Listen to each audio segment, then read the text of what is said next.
up, mamas? Thank you so much for being here with us. We have here Kara Murri. She's the founder of the website and podcast Today I Am Enough. And that's exactly what we're going to be talking about today, that you are enough. Kara, thank you so much for being here with us. You're welcome. Thanks for having me. I'm so excited. First and foremost, how many kids do you have? I am a mom of 6 kids. They're 7 years apart. My oldest is 15 and my youngest is 8. Oh my goodness. Kara and I were just talking about how she was pregnant all through her 20s. And you hated being pregnant, and yet you did it 6 times. How did you do that? I did. I don't know. I just did it. I don't know. And I'm grateful I could become pregnant. I know I really didn't have many complications. My biggest complication was with my last baby, and it wasn't even that big of a deal. So I just didn't enjoy it. It wasn't something that I loved, but I'm grateful that I was able to be pregnant 6 times. I love that. I feel like few women really enjoy being pregnant. Some really do. But I feel like that's a rare thing. So good for you for going through that 6 times. I think that's fantastic. Okay, let's get right into it. So when I was looking through your website, listening to your podcast and things, you talk about how the most important words you say all day are to yourself. Why is that? Oh, we say, you guys, we're really mean to ourselves. Do you ever really stop and think about the words that you're saying in your own head? They're not usually words that you would ever say out loud to yourself or out loud to other people. But we so freely say them to ourselves. We knock ourselves down constantly, and that doesn't help. It doesn't help our mindset. It doesn't help our self-love. It doesn't help our self-confidence. It doesn't help our mothering. It doesn't help our kids. It does nothing but degrade us. And so when we can learn to change that, and the first step to that is noticing that when you're being unkind to yourself. And if you can learn when you're being unkind to yourself, that's when you just need to catch yourself and flip it and be like, you know what? I'm not the worst mom. There are probably moms worse than you. The reality, right? Most of the things we degrade ourselves about are just things that are silly and we wish we were perfect at, but that's never going to happen either. So when we can learn to accept our imperfection and just be kind to ourselves and say, okay, well, I made this mistake and I didn't do it as well as I should have, or I should have, done this differently. And then just try and change it. Just try and be kinder to yourself about it. Be forgiving like you would to your kids when they make a mistake, or your spouse or your friend, just be kinder and it will totally change your life. I love that, because I think every single one of us does that. And you mentioned one of the tips is just noticing it first and foremost, but what are some other ways that we can improve the way we talk about ourselves? Oh, one of my favorite exercises to have women do, especially, is stand in front of a mirror and look into your own eyes, which we often don't do. We often look in a mirror and we admire our hair, look at our clothes or whatever, our makeup, right? But just stop in front of a mirror and look into your own eyes. And I've done it where I've been speaking at an event and I've had someone come up and do this and ask them to say the first 5 or 10 things that come to their mind. And 90% of the time they will be negative. And then we talk about that for a minute and then look at yourself in the eyes and say the first 5 to 10 things that come to your mind that are positive. And it takes a lot longer, so much longer for someone to think of the good things about themselves. But I think practicing that and looking at yourself in the mirror and finding at least one good thought. Every time you're in the mirror, just look at yourself in the eyes and say, I'm a really great person, or I'm beautiful, or I'm a kind friend. It doesn't matter what it is. It doesn't have to be physical just because you're looking in the mirror. But just finding those good things about yourself, I think, is a really good way to start having your mind see yourself as a better person. I love that. And that, like you said, that can be really hard to do. And some people try and do it because they're trying to be humble, but I think it's an important thing to recognize about yourself for your own self-confidence. And that ties into everything you do, your parenting, how you are with your spouse. And I think that ties into everything. So I think that's wonderful advice. Something that's hard for us women, I think especially, is when we're on social media and we see what we think is the perfect mom or the perfect woman. And we all know that perfection doesn't exist, right? And so how do you overcome the drive for perfection in yourself? Oh, this has been something I've had to work on a lot. I am very much a perfectionist and a little bit OCD. And having 6 kids that are 7 years apart, like when I had my sixth baby, my oldest was in second grade. So I had a second grader, a kindergartner, a preschooler, and then 3 babies. Oh my And gosh. perfectionism is not possible with that situation at all. And I think we need to realize that perfectionism is made up. It's nothing that we're ever going to achieve. And it's just something we can strive for. We can strive to be better, but we don't actually need to strive to be perfect. And I think when we think everyone else is perfect, that's like where comparison comes in, right? Like, oh, she's so much better. But the grass is always greener. But when you go over the fence, the grass is not as green as you think it is. Mm-hmm. And so I think we really just have to remember that perfectionism is totally unreachable and it's actually damaging to us. And accepting our situations and our reality as they are is actually really, really empowering to ourselves mentally and emotionally. And just accepting that messy and the non beautiful parts and the beautiful moments, even of our lives, the way that they come to us, will help us more readily accept the messy and unbeautiful parts of other people's lives too. And so we're not going to see everyone perfectly. We can start to see the messy parts of their lives, and we're more accepting of ourselves and them when we're willing to accept that non-perfectionism. I think that's so true. Non-perfect. No, that's perfect. Non-perfectionism. I think that's the right word. No, I love that you said that. And you said you yourself, you're a perfectionist, you're a little bit OCD. So do you feel like, is it just a matter of mentally letting go, being like, it's okay that this is a little messy, how, because that can be really hard to do, to let go of that. So how did you do that? Oh, it's obviously it's going to be work in progress for the rest of my life, I think. And I don't know that I did it very well when my kids were really little.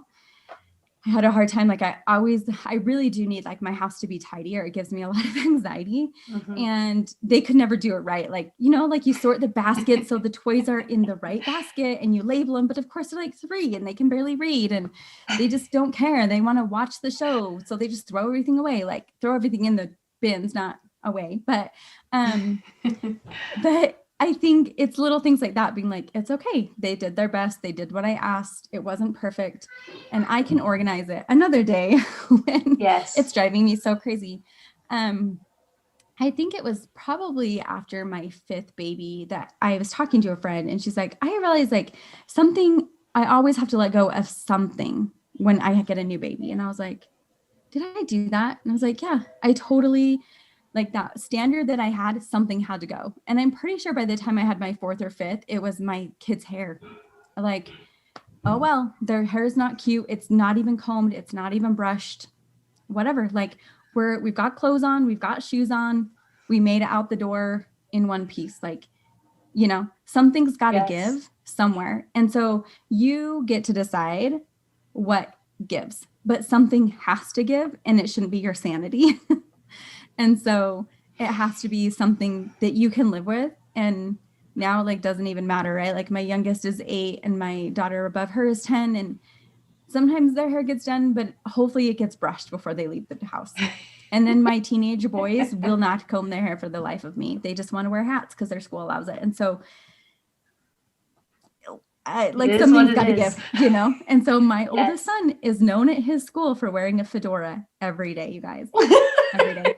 And you love it. He has like 12. He has like 12. He has 10, maybe. I don't know. He has too many. Oh my gosh. Whatever. I just have to say whatever and be okay with it. It is what it is. And it's not anything that is life-threatening, right? Like it's not hurting him.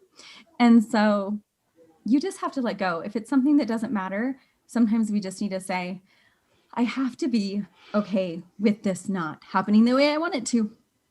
And on Sundays, he combs his hair. Hey, way to go. At least 1 out of the 7 I days. know, That's all you right? can ask for. Yeah, it's No, all we can. you mentioned that sometimes we sacrifice our sanity. Well, you said that we shouldn't, but sometimes we honestly do. And We do. I feel like there are so many moms who are overwhelmed, and you understand that. You have 6 children of your own. So what is your best advice for an overwhelmed mom? It's so easy to be overwhelmed. And I think it comes because we're sacrificing ourselves, right? Like we need the house to be perfect. We need the house to be cleaned up. We need the kids to look perfect. It needs to be Pinterest perfect life. You know, we wouldn't want anyone to show up at our house, or we wouldn't want to take any pictures if it wasn't perfect. And you just have to let it go. Like you really just have to let it go. But I think the first thing that we have to do is learn to be kind to ourselves. It really comes back to being kind to ourselves, because when we're kind to ourselves, we're willing to give ourselves a little bit of self-care, which means we're not going to sacrifice that sanity, or the full sanity at least. I think as moms, we're always feeling a little bit crazy and a Mm-hmm. little bit overwhelmed. But I remember when my kids were really little, I would just sit, I would have like a U-shaped kitchen, and I would just sit in the kitchen. And sometimes I would just cry, or I'd close the pantry door. I'd come up to my kitchen, my closet, and I would just sit and cry. I was just like, I can't do this. There's too many of them. They're too demanding. Like they all want me. All I've heard all day is mom, mom, mom, mom, mom, mom. And that gets really overwhelming. And so sometimes your sanity just needs to be like closing the pantry door, standing in front of it so no one can bother you, and eating the chocolate that you hid in there, or going up to your closet where you've hidden chocolate or something, right? Like I think we just need to find something in it. And your self-care doesn't have to look like what you think it should. I have a friend that was like, well, everyone talks about self-care and they're like, oh, just take a bubble bath. And she's like, I don't even like taking bubble baths. So don't. Like, if Yeah. that's not what you love, don't do it. If you love sitting in front of Netflix, then find time to sit in front of Netflix. If you love to draw or paint or whatever it is, and I know it's really, really difficult with little kids to do that. But even if you wake up like 10 minutes, try. Kids wake up at all random hours of the day, of course. So you can't really predict necessarily when little kids are going to wake up. But trying, like maybe if they watch a show for 30 minutes, let them watch TV sometimes. It's okay if your kids watch TV sometimes. Yeah. And do something for yourself. Let the dishes sit in the sink for just a minute and just breathe. Even if you take a breath and set a timer, 15 minutes, do Instagram for 15 minutes or whatever you like to do. Like mind numb for a few minutes, but set a timer, because there's time sucking if you're not aware Yeah. of what's going on. But I think it's also important to remember the things that you do matter. Like the laundry matters. When I'm doing laundry for 8 people, which I'm not anymore because my kids grew up and they do their own laundry, and it's magical. It'll happen someday. Congratulations. It will happen someday. I promise. But until then, because it seems really far away right now, until then, I think it's important to remember like laundry is seemingly unimportant, meaningless work sometimes, but your kids need clothes. And dinner matters because people need to eat, even though it seems meaningless and nobody wants to eat it ever. Wiping up spills in the kitchen has meaning too. You're teaching your kids to tidy up the house. You're keeping your house a little bit more tidy than it was 30 seconds ago before the sippy cup fell all over the floor, right? And so I think those little things that maybe we hate to do, those jobs that we have to do around the house to just like keep our house functioning, that was always really hard. Like dinner and laundry are not my favorite things even now, but they're a service that we're rendering to our family. But we still need to make sure that we're taking moments out of those service opportunities that are just ingrained in the household to love ourselves and spend a little bit of time with ourselves. Or if you're like cuddled up on the couch with your kids and that's what you love and you love to just sit and read a book with them, just find something that fills you for just 5 or 10 minutes. And I think as we do that, that overwhelm just kind of releases just a little bit. Everything you said is so relatable. It is so nice to hear that, and I think that is such good advice. If I had $1 for every time I just sat and cried, and I'm sure that's a And lot that's of totally moms. okay. It does. It gets so overwhelming, and you're like, I don't even know what to do anymore. So I love that you say it's okay to set a timer. Obviously, don't let it suck all your time, but it's okay to indulge in something once a day Absolutely. And I and do think something it's for not yourself. selfish. Self-care is not selfish.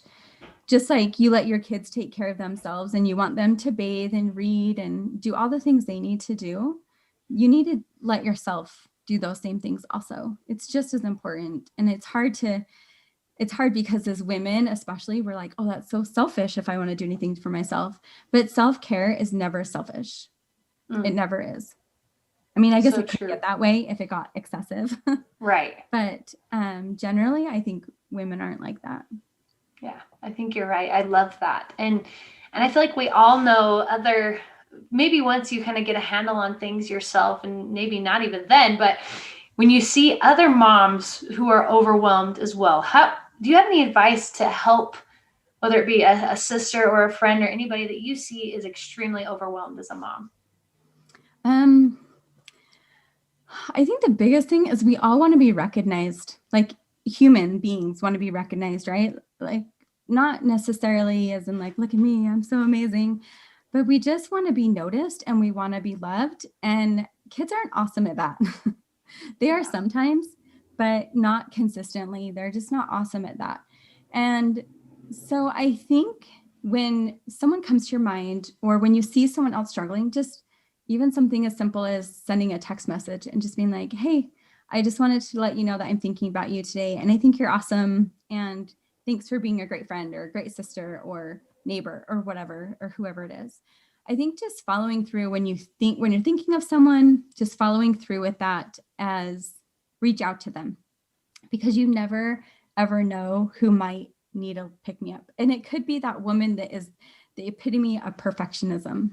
I had an experience recently where I did that. I reached out to someone, excuse me, and just texted them and just said that. Like, I just wanted to let you know that I was thinking about you today and I hope that you have a great day. And I just want to let you know that you're loved. And she wrote me back and she was like, you are an angel today. And it was never someone that I would have anticipated necessarily needing someone to reach out to her.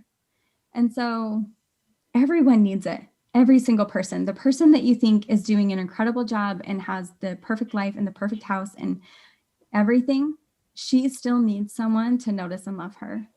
And I think we just can't be scared. And if it's someone you don't really know, I think that's okay too. Like just saying, I was just thinking about you and I wanted you to know. I hope you have a good day. It doesn't have to be awkward. It can be totally genuine, even if you don't know someone. I think it's only awkward if we let it be. So yeah. And I think scheduling time away with someone, if you notice they're overwhelmed, just be like, hey, do you want to go do lunch? I know that's really tricky because we've got kids. So what's a day that could work? And trying to get a moment away from the kids together can always be fun. Or just like a play date at the park. Like I live in Utah and that's not possible right now. It has been up until like today. But Me too. I'm here with you. Yeah, it's been like 50 degrees, which is not normal here. But just scheduling, like I loved that when I had little kids, just going to the park with my friend. Always bring snacks if you're going to the park, if you don't know that yet. Oh, your kids get to the park and they're suddenly starving like you've never fed them. So, but just we would do like a picnic lunch often at the park with friends. And then that gives me a chance to chat with my friend and my kids a chance to get their energy out and play with other kids. And so I think just reaching out and seeing what will work for them, whether it's a park or going to lunch or just going for a walk around the neighborhood. I've done that with people in my neighborhood before, and that's really helpful. So I think just reaching out in general, we all want to know that we're loved and cared for and noticed. Absolutely. I think that's very true. I love that so much. The title of your podcast is You Are Enough. How did you get started in doing your podcast and what was your inspiration behind that? So I actually started my podcast in 2017 and I took about a year and a half off of my podcast and I've just relaunched it. So that's been fun to start doing again. So the name Today I Am Enough just came. I was laying in bed one evening and talking with my husband. I was like just feeling all the things like I'm not a good enough mom. I'm not a good enough wife. I'm not a good enough neighbor. I'm not a good enough whatever, everything, like I'm just not enough. And it occurred to me that I wasn't the only one that felt that way. Like I knew I wasn't alone. And I just felt really moved to do something about it and to get that message out to women. because we all feel that way. We all feel like we fall short in so many areas of our lives because we want it to look perfect. We want it to be this beautiful life that is just amazing always. And it's not. Like, life is so messy. And what I did yesterday was enough for yesterday. And what I can accomplish today is going to be totally different than yesterday, but it's enough today also. And I think I've learned that over when I took my break from my podcast, I was diagnosed with Hashimoto's autoimmune disease. And that was a journey. Like, I've had to totally reevaluate how I'm eating so that I don't have flare-ups. But I was like so exhausted. I couldn't even keep my eyes open, and just so many other random things. Like, I just didn't feel well. And so what I could accomplish in a day then looks totally different than what I can accomplish now, which still looks completely different than what I could accomplish before I had my Hashimoto's. And so I think we just, again, it goes back to self-love. Like, just be okay with what you can get done today. If all you get done is comforting your crying babies all day, that's okay. That is enough. But if you get the dishes and the laundry and, the floor mopped, and then the spill picked up after the mop, because that's going to always happen. And, like, you go run all the grocery errands and you do all the things, that's okay. Like, today doesn't have to look like tomorrow, and today doesn't have to look like yesterday. And we can just be accepting of our abilities in those days. So good. That's incredible. Wow, you've been through quite the journey, my friend. And sticking on the theme of not being perfect and being enough, do you have any personal stories you can share of a time you were a less than perfect mother, but everything turned out okay? Oh, I think generally speaking, all the time. But I mean, I think I said I've got 6 kids. They're 7 years apart. They're 7 years and 1 month, my oldest and youngest. And, just realizing with one of my kids, I think it was my 4th, I realized I just needed to lower my expectations when I had him. I just needed to completely basically make it so, like, at the end of the day, if my kids were alive and fed, we were great. And anything else was completely a bonus. And it really changed my outlook on being a mom, because I could just be like, great, like, this is all we got done today. I didn't do the dishes. I didn't do the laundry, but we got dressed. So that's an extra. So hooray for us. I think just really lowering your expectations on what you have to do. And really, it's focusing on what has to get done, especially if you have little kids. Yes. Little kids take a lot out of you. And which worked out well. My 4th son actually ended up having to, he ended up having a stroke when he was 10 days old, and which was like a crazy experience. So it turned out well that I had such low expectations for everything, because that could just continue. But I also learned it when I had my 5th and my 6th. Just really, my expectations were really low. It was like, get people to school. So get those kids dressed. It doesn't matter if anyone else gets dressed for the day, but, just get people to school. Just do what you can and be okay with it. And I think that's really the thing that I learned the most from having my really, really little kids, and just letting go of that perfectionism in the same breath as lowering your expectations. Just do what you can do and be happy about it. Find joy in those moments, even though it's really hard. It's really hard when they're really little. I just had a lot of little kids, and sometimes I don't even remember what happened when. I'm like, you guys, sorry, I don't remember when you were all 2. There were too many 2-year-olds in a row. I don't know. Your mind was numb.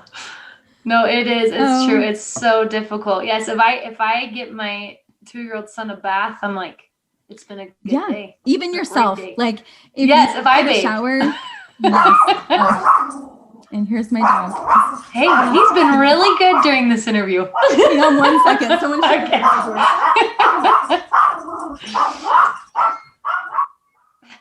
I love this so much. Okay, sorry. You're good. Hey, that's real life right there. I know. Well, it's one of the kids' teachers bringing by some homework. Oh, I'm sure they loved that. I Yeah, love well, that she so does much. because she's my one that's like, I'm so bored. And it's like a teacher that does like harder, like she leaves her classroom to go do like harder math. So she really Oh is man. excited about it. I Oh, know. She's good. like, I'm I'm so bored. glad. School's so boring. And I'm like, sorry, I don't know what to tell you. Like, I'm it'll not. be I'm not better sure when how that's you good. aren't in elementary school. That's all I can tell you. Gosh, you must be really smart. All right, Kara, what would be your number one takeaway for moms if they were to remember one thing? What would it be? Love yourself and forgive yourself for sure. Like just learning to be gentle with yourself and with your life and your situation, whatever your situation looks like. Learning to love your situation, even with the messy and the unbeautiful and the hard things, and accepting your faults as a woman and as a mother and as a spouse, and those hard moments when you are struggling to forgive yourself, just taking a moment to look at yourself in the eyes and realize how wonderful you are and how much you would just love someone else in your situation. You're not going to criticize your best friend because she lost her temper with her kids, right? You're just going to be like, it's okay. Like, just try again tomorrow. And so I think learning to love and forgive yourself is just essential. It's going to just open your whole heart and your whole mind and all your emotions for your kids and for other people too, so you can love and accept them more fully. Kara, I love that message and everything you've said today. Thank you so much for being here with me and taking the time. We appreciate it. You're welcome. Thanks for having me. It's been great. Yeah, thank you. Hello, my name is Rich Christensen, and through the years of entrepreneurship and growing crazy businesses, I lost a view of what was really important. Through a series of really tender experiences, my mentor taught me you can replace anything in this world, but you cannot replace your family. So I made a dramatic pivot and started embedding deeply in my family some of the same principles that applied to business. My wife and I began very deliberately parenting. We looked for models, how not to mess our children up.